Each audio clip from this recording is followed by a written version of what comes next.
mantan yang tidak pernah kita cari-cari lagi, yang tidak pernah kita pikirkan bagaimana caranya agar dia mau kembali, mantan yang akan datang merangkak untuk minta balik duluan.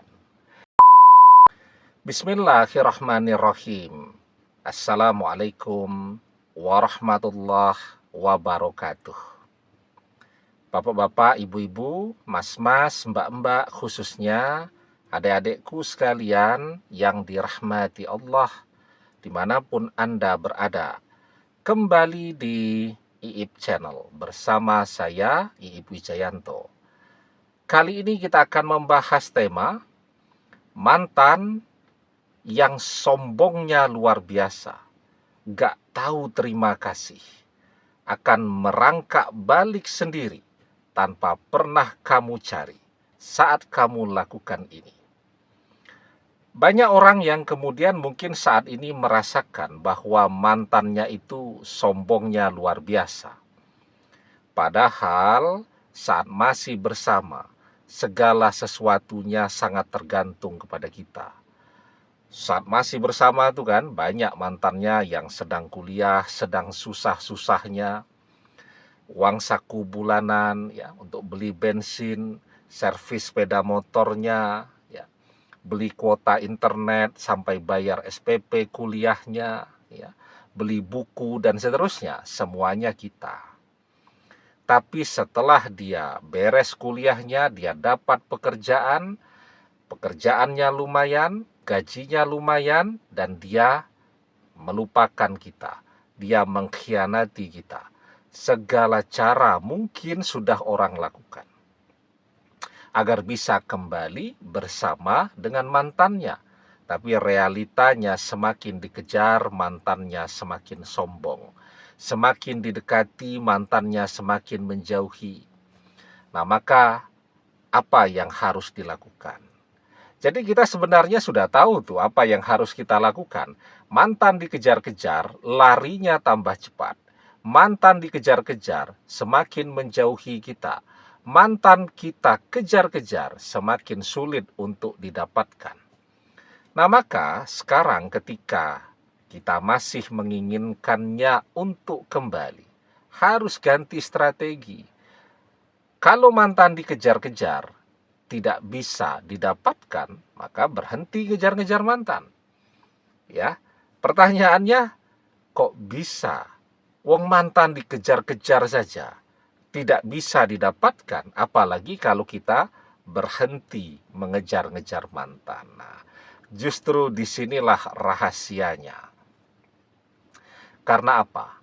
Karena ketika kita ngejar-ngejar seseorang, memang orang itu akan semakin sulit untuk bisa kita dapatkan. Jadi dunia itu seperti itu.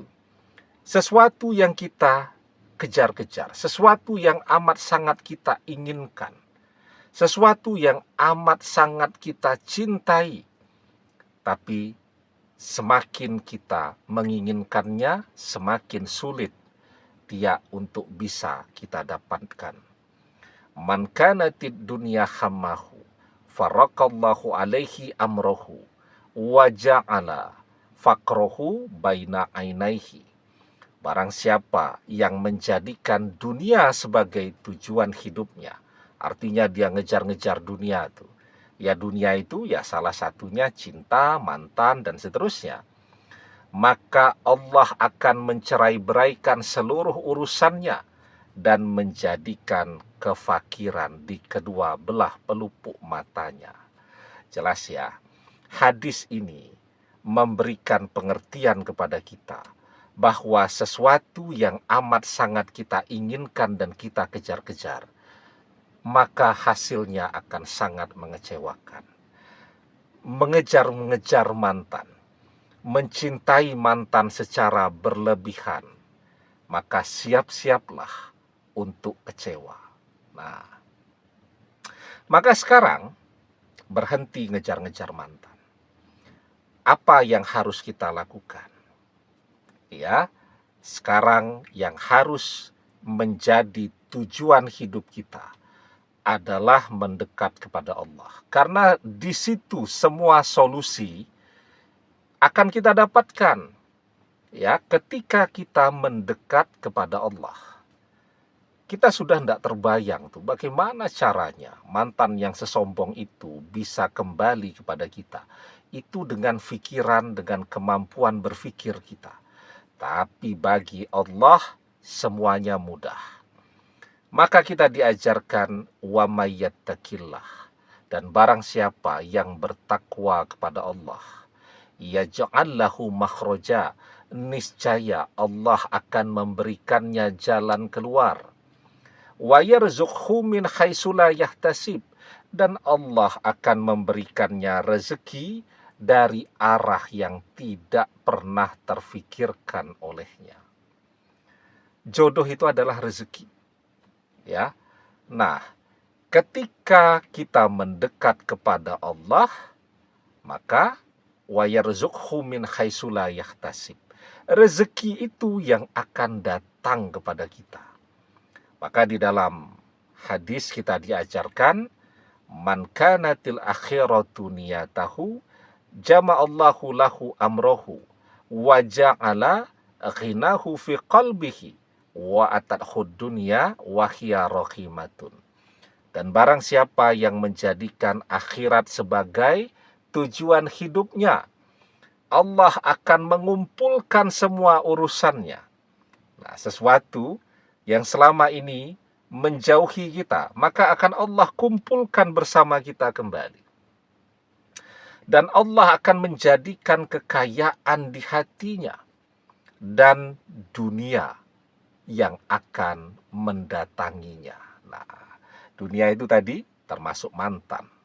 Maka ketika sekarang kita mendekat kepada Allah, kita perbaiki ibadah kita jadi sebaik-baiknya, ya, kita perbaiki cara kerja kita agar semuanya bernilai ibadah, dan seterusnya, maka insya Allah dunia yang akan datang kepada kita, mantan yang tidak pernah kita cari-cari lagi, yang tidak pernah kita pikirkan bagaimana caranya agar dia mau kembali, mantan yang akan datang merangkak untuk minta balik duluan.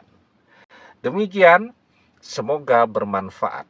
Wallahu a'lam bissawab, billahi taufik wal hidayah. Assalamualaikum warahmatullahi wabarakatuh.